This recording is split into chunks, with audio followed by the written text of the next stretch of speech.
కళ్యాణ్ రామ్, రవితేజ అంతా ఈ ఏడాది డిసప్పాయింట్ అయ్యారు. ఆ గ్యాప్ని ఫిల్ చేసేందుకు సాహసాలు చేయబోతే సీన్ మారింది. అయితే నిఖిల్, వరుణ్ తేజ్, అల్లరి నరేష్ మాత్రం మరో కోణంలో టాప్ హీరోలు అనిపించుకున్నారు.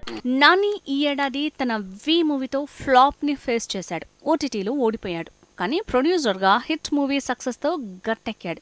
అయితే టక్ జగదీష్, శ్యామ్ సుందరాయ్, అంటే సుందరానికి అంటూ ఒకేసారి 3 సినిమాలకు కమిట్ అయి ఆ కోణంలో 2020 టాప్ స్టార్స్ లిస్టులో చేరాడు. శర్వానంద్కి 2020 సినిమాల పరంగా కలిసి రాలేదు.